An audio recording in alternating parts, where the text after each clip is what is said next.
Bon, je vais vous parler de mon dernier projet de réplique. C'est un projet qui est qui est un petit peu singulier. Je voulais faire un truc qui changeait de ce que j'avais fait d'habitude. J'avais testé pas mal de choses. J'avais envie de m'amuser, tester des trucs qui changeaient, tout ça. Et dernièrement, j'ai monté ça. Voilà. Donc, du coup, comme on le voit, avec un flexible HPA. Chargeur MP5, etc. Et j'en suis très content, je trouvais ça très marrant. D'habitude, je monte une réplique, je la présente, parce qu'en fait, moi, ce qui m'amuse, c'est plutôt le défi mécanique et tout ça. Et ensuite, je dis, je la testerai sur le terrain, je ferai un retour, etc. Là, j'ai attendu, en fait, je voulais d'abord aller tester ça sur le terrain, de manière de me faire un vrai retour et de pouvoir faire un ressenti en ayant testé la réplique, en dehors que de juste, en fait, des tests de tir, tout simplement, fait comme ça, sur cible, juste, qui donne une idée de la perf, en fait, de ça. Mais le but, là, c'est que je voulais le feeling, en fait, au-delà de juste une performance, je voulais voir le feeling, parce que le projet il est un petit peu particulier. Et donc du coup je suis allé jouer à la SAT. La SAT c'est la Squirrel Airsoft Team, qui est donc du coup l'association dont je fais partie depuis pas si longtemps. C'est un terrain qui est pas très loin de chez moi, et la SAT c'est... comment dire, la SAT... Ah, avec les mots c'est dur... je vais essayer de vous l'expliquer en image plutôt.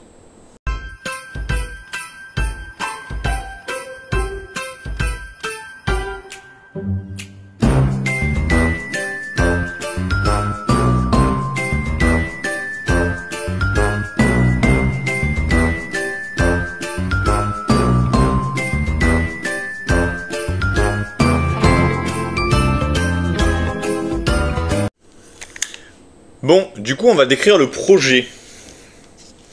Voilà, le projet de comment c'est foutu, comment c'est goupillé ce machin-là. La réplique de base, c'est un Ghetto Blaster de Double Eagle, donc du coup mécanique MWS, donc du coup une réplique GBBR. Tout simplement. C'était le but, j'avais testé les GBBR dernièrement, en fait, j'avais mis le pied un peu dedans avec le premier Ghetto Blaster que m'a envoyé Double Eagle. J'ai fait un peu n'importe quoi derrière, parce que du coup j'ai acheté un gris, que j'ai revendu, j'ai acheté un noir, parce qu'en fait j'avais oublié que j'avais acheté un adaptateur AirTac, qui ne marchait pas en fait sur le Ghetto Blaster, qui marchait que sur la N4, donc j'ai acheté une N4, et au final AirTac m'a dit ah c'est bon on a fini le truc custom, donc du coup j'ai revendu la N4, j'ai gardé mon Ghetto Blaster noir, et mais j'avais acheté le noir parce qu'à la base il y avait un magwell sur l'adaptateur AirTac qu'ils avaient sorti le premier, et une fois que AirTac m'a montré le modèle en fait du nouveau custom, il n'y avait plus de magwell, donc là je me suis dit en fait c'est con, j'aurais pu prendre le vert que je voulais à la base, donc j'ai revendu le noir, et j'ai acheté donc ce magnifique Ghetto Blaster en 7 pouces vert. Le vert rend pas de ouf en vidéo comme ça, mais en vrai ça tabasse, la réplique est vraiment très belle. Et j'adore la réplique verte, le côté, je m'étais éclaté avec ma cima plate, et j'ai adoré garder ce concept là. Donc qu'est-ce qu'on a? On a donc un Ghetto Blaster GBBR, donc une réplique GBBR. On a un kit AirTac dedans. Le kit AirTac, ah mais je peux plus l'enlever aussi facilement que ça en fait, du coup vu que j'ai pincé le câble. En gros, j'ai un adaptateur dedans qui vient prendre le système gaz, donc du coup qui s'insère dedans, qui me permet d'utiliser des chargeurs MP5 d'AEG. La sortie, j'avais acheté un ponté AirTac, ils ont sorti un super ponté, voilà, qui permet de se fixer là et de mettre la ligne à l'intérieur de manière cachée. Le problème c'est que sur le Ghetto Blaster en fait elle est fixe, donc du coup j'ai juste bidouillé un petit peu avec du scotch comme ça, et j'ai acheté la nouvelle poignée Tier 1 Précision de AirTac, qui est en angle droit, qui ressemble un peu à un Kung Fu Grip comme j'avais. En fait, le but c'était de tester, elle est déjà pré-trouée pour mettre le truc. En gros, j'aurais pris n'importe quelle poignée, je l'aurais trouvé. Là, ils vendaient la ligne, ils vendaient l'extension avec le ponté. Enfin, au final, j'ai acheté pour rien parce qu'en fait, juste au final, une extension et j'aurais trouvé ma poignée, ça m'aurait largement suffi. Mais j'avais envie de prendre le truc complet, etc. Donc, du coup, j'ai l'adaptateur AirTac. Je vous affiche à côté le lien. Zéro sponsor. Là, les seuls que je remercie dans cette vidéo, c'est e-Bike Europe, parce que quand j'ai dit à Raphaël. Tu peux me faire un truc parce que en fait je vais faire n'importe quoi, je vais acheter un 4ème Ghetto Blaster, et il m'a fait une réduction dessus, tout simplement. Voilà. Il a été hyper réactif, il m'a dit il n'y a pas de problème, il m'a fait un joli code de réduction dessus qui a permis d'amortir un petit peu le fric que je gaspille en faisant ce genre d'opération à la con, d'acheter, revendre, des trucs comme ça, parce que là on parle que de produits que j'achète. AirTac, j'ai payé l'adaptateur, donc je vous mets Les Ghetto Blaster, donc du coup, il va avec Europe. L'adaptateur AirTag, je vous mets la référence à côté. Ça marche sur tous les à la place de tout chargeur MWS. Moi, j'aimais bien le fait de le mettre sur un Ghetto Blaster pour une raison simple, c'est qu'en fait, un Ghetto Blaster, si tu lui mets des chargeurs 9 mm, c'est un Space Invader. Donc en fait, on est sur une réplique qui existe. C'était pas si déconnant, elle existe qu'en AEG à l'heure actuelle. Oui, j'ai un gros magwell par rapport à un Space Invader. Je vous mets une photo du Space Invader, comme ça vous pouvez voir ce que ça ressemble. Oui, j'ai un gros magwell, etc. Mais sur le Ghetto Blaster, je trouve que c'est pas si choquant. Voilà, en tout cas, moi j'aimais bien le concept. Et du coup, j'ai ma ligne HPA qui rentre dedans. Bilan de l'opération. Alors, j'ai fait une très légère upgrade. J'avais acheté un bloc Quick qui est vraiment très très bien, donc pour MWS, qui est top. Mais en fait, là, je l'ai remis d'origine pour raison, parce que j'étais en train de tester des joints. J'ai voulu tester les joints sur le bloc d'origine, qui marche très très bien. Donc là, en fait, pour l'instant, il est dans une boîte. Il est très bien le bloc Quick, mais voilà, l'intérêt. Clairement, l'intérêt, c'est de pouvoir régler avec un tournevis, en fait, plutôt que d'avoir le réglage de base de la MWS. Enfin, ça cogne un peu.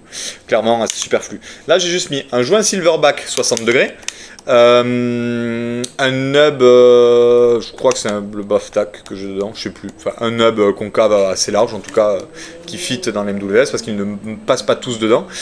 Et le nozzle avec NPass N-Gun, voilà, que j'ai payé une cinquantaine d'euros, un truc comme ça, qui me permet de corriger la puissance. Ça me permet que quand j'ajuste les PSI de ma bouteille HPA, je puisse régler ça. Voilà un petit peu ce que ça contient. Donc du coup, Ghetto Blaster, le kit AirTag, la poignée AirTag, le flexible allongé, donc du coup avec le raccord qui sort dans la poignée, et en interne, joint Silverback, nub BAFTAC, et j'ai un canon TTI, pardon, j'ai un canon TTI aussi, mais parce que je l'avais qui traînait. Et voilà, et le nozzle avec un pass N-Gun. Voilà, ce qu'on a fait dedans, c'est aussi simple que ça. C'était vraiment juste les corrections de base, tout le reste c'est très bien, le reste on va pas se prendre la tête. Le résultat c'est quoi? Parce qu'en fait c'est ça qui nous intéresse, en fait, c'est le résultat, c'est à quoi j'arrive avec ce petit assemblage de choses. C'est que j'en arrive à avoir une réplique, donc du coup de base une Mecha GBBR, qui me permet d'utiliser des chargeurs AEG, ça c'est des chargeurs de MP5 Sima, excusez-moi, chargeurs de MP5 Sima, qui valent, je crois que je les ai achetés sur PowerSix, cela ça vaut moins de 10 balles. Donc prix d'un chargeur AEG cheap classique, 100, 120 billes, je crois que j'en mets 100 dedans, un truc comme ça. Donc en plus ça fit très bien, hein. J'ai l'adaptateur AirTag qui s'enfonce juste dedans. Clairement on est sur un mécanisme qui est hyper bien branlé et qui n'a pas le côté dégueulasse de je prends des mags de M4 et donc du coup j'ai un gros truc en plus du mag, etc. Le raccord qui se fait comme si c'était une HPA. Donc le résultat, j'ai des mags AEG, je suis en HPA, donc du coup la réplique elle est régulière, et comme j'ai en fait une Mecha GBBR,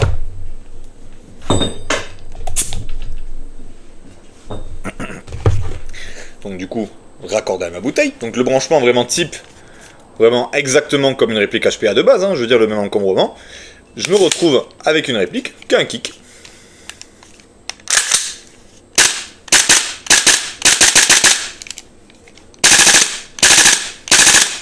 Donc j'ai la sensation du GBBR, parce que j'ai le vrai kick normal. Je me suis amusé à caler des petites cales en plastique qu'on m'a fait, donc du coup pour pouvoir le short stroke, tout simplement. Et j'ai vraiment, je vous mets l'extrait vidéo qui a été pris sur le terrain directement.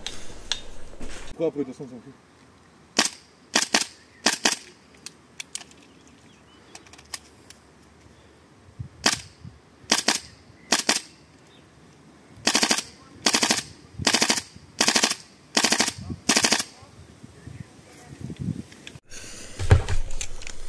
Bon, du coup, le résultat de l'opération, c'est que ça me permet de jouer avec un GBBR.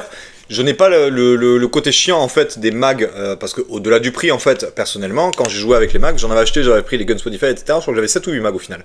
Donc j'étais quand même relativement bien équipé. Mais en fait, 7 mags de 35 billes, ça fait 220, 230 billes déjà en fait. Donc c'est vraiment pas fou parce que tu ne mets pas les 35 complètes. Enfin, c'était relou, ça faisait quand même un emport. Après avoir balancé 400 balles de mag, ça faisait quand même un import qui était vraiment relativement limité. Entre chaque game, perso, prendre le risque de est-ce que j'ai assez de gaz dedans, etc. Je l'ai rechargé à chaque fois en gaz et en billes. Donc en fait, c'est hyper relou. Voilà. Au-delà du fait que tu as peu d'emport, ben, en fait, la logistique gaz et tout ça, c'était hyper relou. La quantité de gaz que ça consomme, mine de rien, en fait, parce que ça reste un budget aussi de consommable. J'avais pas aimé de ouf l'expérience. La réplique tournait vraiment hyper bien. Le Ghetto Blaster, quand je vais acheter avec tous les mags, etc., je m'étais fait une vraie journée. C'était très bien, c'était très agréable, mais clairement non. Genre, le budget que ça représentait et la logistique entre chaque partie et tout, moi je préfère être en train de discuter avec mes potes en zone neutre, entre les parties, que du coup être concentré sur le fait que je recharge une bouteille en gaz, en scie, en mi, etc. Voilà, j'ai compris que c'était vite pas pour moi, tu vois. Mais le côté kick, tu vois, le côté de avoir cette petite réaction, ce mur, donc la détente qui n'a rien à voir avec de la détente optique, avoir une réplique qui est entièrement mécanique, tu vois, il n'y a pas d'électronique dedans. Tout ça, je trouvais ça sympa en fait. Et donc du coup, quand j'ai vu l'adaptateur AirTag, je me suis dit, putain, c'est peut-être l'occasion quand même d'arriver à conserver ça. Et donc du coup, là vraiment, on garde cet avantage d'avoir une réplique avec un peu de réalisme. Alors, il y en a qui diront que dès le moment où il y a un flexible HPA, il n'y a plus de réalisme. Moi j'ai envie de dire que ça relève pas plus de réalisme d'avoir un flexible HPA que de tirer les billes à la place des balles. Voilà, ça c'est une question de point de vue. Moi je m'en cogne après de ça. Plein de gens disent qu'ils ne sont pas capables de jouer avec un flexible, que c'est une contrainte qui sont trop costauds pour eux.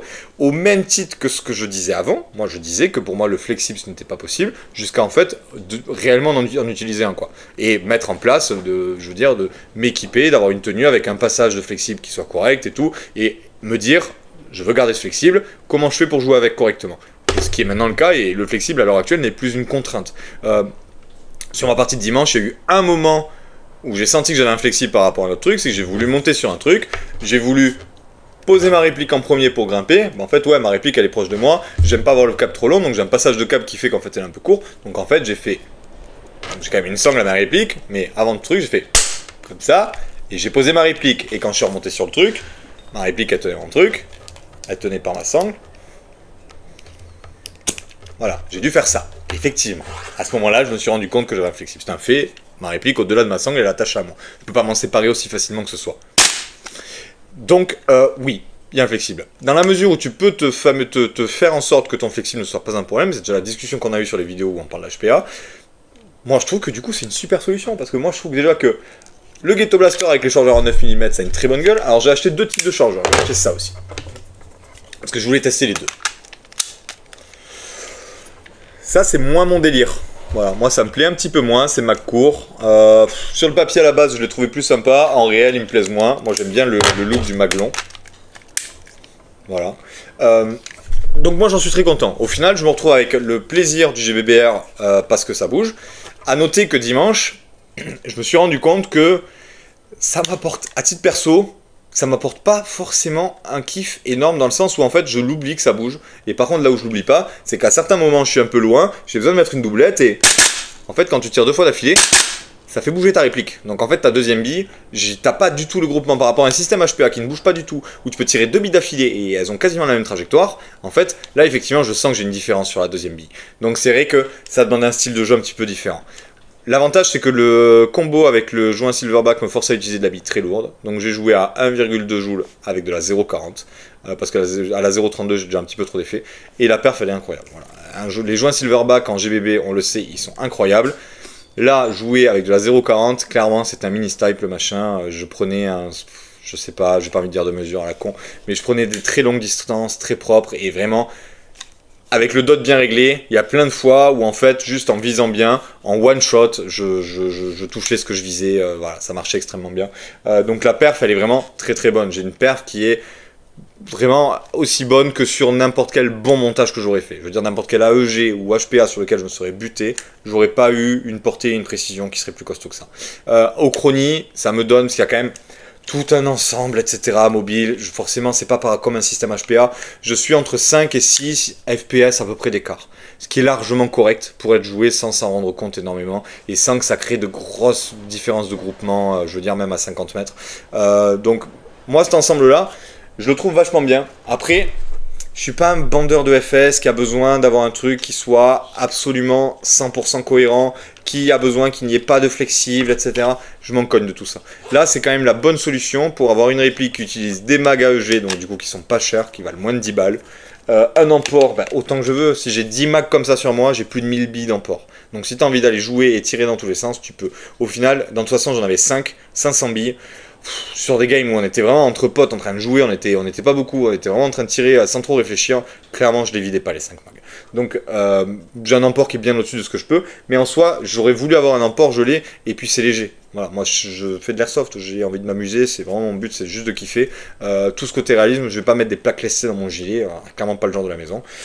Donc je m'en cogne, et c'est vrai que c'est agréable d'avoir des mags, sachant que ça s'enclenche bien, ça se désenclenche bien. Je veux dire, j'ai pas un jeu énorme dedans parce que le kit AirTag il est bien fait. Ce qu'on fait, c'est pas une review du kit AirTag. Moi j'en ai qu'un, j'ai pas de recul dessus. Honnêtement, il tourne très très bien. J'ai de temps en temps des moments, mais je me demande si c'est pas mon oseille qui reste accroché dans mon joint parce que le Silverback a quand même un peu de résistance. De temps en temps, j'avais un équivalent de genre ça se mettait à souffler d'un coup et j'enlevais le kit et je le remettais et puis c'était reparti. Ça m'a fait ça 2 fois sur la journée. Je sais pas d'où ça vient exactement. Clairement, c'est pas très grave. Voilà, honnêtement, ça m'a gêné à aucun moment. En tout cas, je suis vraiment très très content de ce petit montage. La réplique, elle est très très cool. J'en suis revenu dimanche avec un truc un petit peu amer de genre... bah, je crois que j'aurais préféré me remonter un truc tout simplement HPA parce qu'en fait, je me disais le kick il m'apporte pas grand chose et tout. En vrai, c'est quand même marrant. J'ai lui laissé la chance à cette réplique parce que je trouve ça quand même très drôle. Je pense que c'était propre à dimanche qui fait que je suis rentré avec un côté un petit peu mitigé. Parce qu'on n'était pas nombreux et tout ça, et que vraiment, il a commencé à faire... Au début, on avait les pieds trempés, à la fin, il faisait chaud. Enfin, j'ai passé une très bonne journée, mais c'est vrai qu'il y avait des moments où j'étais pas dans le meilleur mood non plus, dans le meilleur mood possible, bien que je me sois régalé. Donc, je vais quand même lui laisser sa chance, parce que de base, j'étais là en mode, vas-y, je la revends, je me remonte un projet HPA. Parce que je la trouve quand même genre, vraiment, vraiment très, très mignonne, avec les genres comme ça. Et en réel, elle coche quand même plein de cases. Et... j'ai descendu après, j'étais à 120 PSI, là je suis redescendu à 100 pour avoir un kick qui soit un peu plus correct. Là je trouvais que ça bougeait quand même beaucoup. Là à 100 PSI, ça reste bien sec. Et honnêtement, c'est quand même plus agréable. Je pense que l'autre kick ça bouge un petit peu trop. Alors je sais que les joueurs VFC ou GHK, ça va les faire rire que je trouve qu'il y ait beaucoup de kicks sur déjà une méca MWS et en plus avec quelque chose d'aussi court au niveau du ressort, etc. Parce que par rapport à un tube de cross, c'est quand même beaucoup plus vif et plus sec, ça n'a rien à voir. En tout cas, le projet, il était sympa. Je sais qu'il y en a plein des moments où il y a du flexible HPA, que le GBR, faut pas le jouer en HPA, etc. Voilà, comme j'ai dit, moi je m'en cogne. Donc je pense que c'est quand même intéressant qu'il y ait des gens qui sachent qu'on peut faire ce genre de montage, parce que c'est pas ce qu'on voit le plus. Je vois pas tellement de montage dans ce genre là et je trouve que c'est vraiment pas déconnant en termes d'esthétique, c'est hyper cool et je pense que ça mérite vraiment d'être un petit peu mieux fait au niveau de sa diffusion et vraiment moi j'ai trouvé ça hyper bien. Le grip AirTag est plutôt sympa, honnêtement moi j'aime bien la gueule qu'il a. Ça ressemble vraiment au Kung Fu Grip, hein. Je pense que le DFCO, je pense qu'il s'est vraiment inspiré de ça. L'angle est hyper droit, ils ont gardé vraiment le même creuset, etc. Je pense que c'est, pour en avoir eu un sur un autre Ghetto Blaster, c'est vraiment cette même prise en main qui, à l'épaule, est vraiment très agréable. Moi j'aime beaucoup. Donc je suis très content de ce projet, je vais la mettre de côté, je vais pas craquer comme je disais, je vais pas la mettre en vente. Je vais la garder pour l'instant. On verra combien de temps ça dure. En tout cas, le projet, il est original, il est cool. S'il y en a qui ont des questions sur ce truc-là, on a toujours le Discord 595, n'hésitez surtout pas. En tout cas, voilà, je voulais juste vous faire part de avec quoi j'ai joué ce week-end et ce petit kiff que je me suis fait, parce que ça fait quand même quelques semaines que je suis sur le montage de ce projet-là, parce que l'adaptateur AirTag, ça fait quand même bientôt 2 mois que je l'attendais, parce que le premier, comme je disais, il marche pas sur le Ghetto Blaster, donc ça a été un peu long. Et puis voilà, je vous laisse avec ça. Allez, bisous.